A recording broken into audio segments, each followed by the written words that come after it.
Hey guys, welcome back to our Pearl Lemon YouTube channel. So in today's video, we are going to be discussing residential tenancy agreements. So whether you're renting out your first property or just looking to refresh your existing agreement, having a clear and concise residential tenancy agreement is crucial. It can help prevent misunderstandings, protect your rights, and avoid future headaches. So without further ado, let's get to it. So first things first, what is a residential tenancy agreement? So a residential tenancy agreement can be described as a legally binding contract that outlines the terms and conditions of a rental agreement. It also covers everything from rent payments to security deposits to maintenance responsibilities and termination procedures. So why is it important to have a residential tenancy agreement?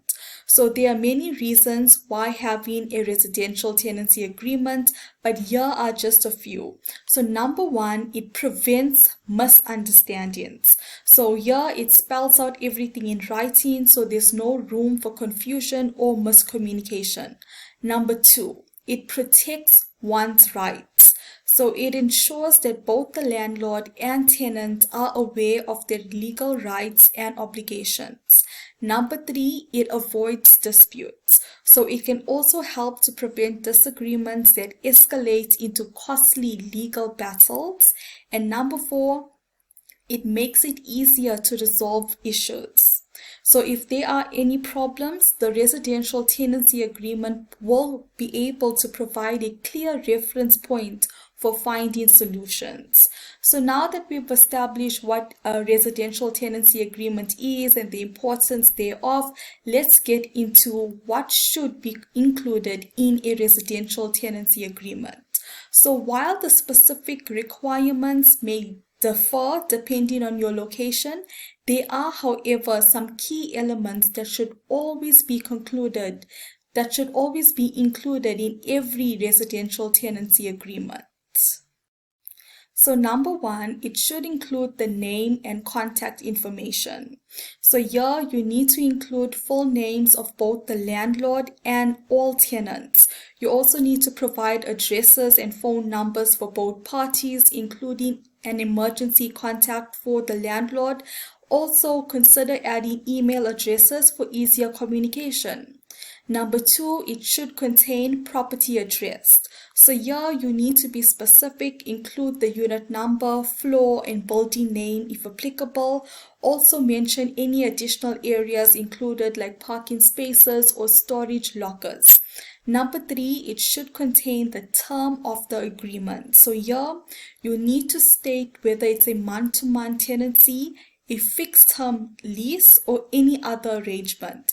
If it's a fixed term, you need to mention the start and end dates, and you need to outline renewal options or conversion to month after the initial term.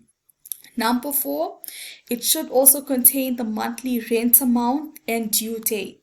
So in this segment, you need to specify the exact amount in writing. You need to clearly mention the due date, including any grace period if possible. And you need to indicate the accepted payment methods, whether it's by cash, bank transfer, etc. Number five, it should contain a segment for late rent fees and penalties. So here you need to define what constitutes late payment. You need to state the late fee amount if it's capped. You also need to outline any additional penalties for recurring late payments. Number six, it should also include a segment for security deposit information. So in this segment, it's very important to specify the exact amount, whether it's refundable or not. You need to explain the conditions for returning the deposit, example, deductions for damages beyond wear and tear. You also need to mention the time frame for returning the deposit after the tenancy ends. Number seven, It should also contain a segment for utilities and other charges. So in this segment, you need to list all utilities in the rent agreement, like water, trash, and even electricity and internet. And if some utilities are excluded, you need to specify how individuals will be billed for it, and you need to mention any additional charges like parking fees, laundry facilities, and etc., as well as their payment structure. Number 8, it should contain a segment for maintenance responsibilities. So here you need to clearly outline who is responsible for different types of maintenance. Example, the landlord for plumbing, the tenant for light bulbs, and so forth. You also need to define the process for reporting repairs and the expected time response for those reports, and you also need to include clauses about access for repairs and emergencies. That's very important. Number 9, it should also contain a segment for rules and regulations. So here you need to establish clear rules around noise levels, guest limitations, pet restrictions, if any, and common area usage. You also need to mention any restrictions on smoking, illegal activities, or subletting. That's a very important point. And you need to be specific and provide consequences for violating these rules. And number 10, it should also contain a segment for termination procedures. So in this segment, you need to outline the notice period required for each party to terminate the tenancy as per your local regulations. You also need to specify reasons for termination, example, non-payment, property damage, or breach of rules. You also need to mention the protocol for returning the property and settling outstanding balances upon termination.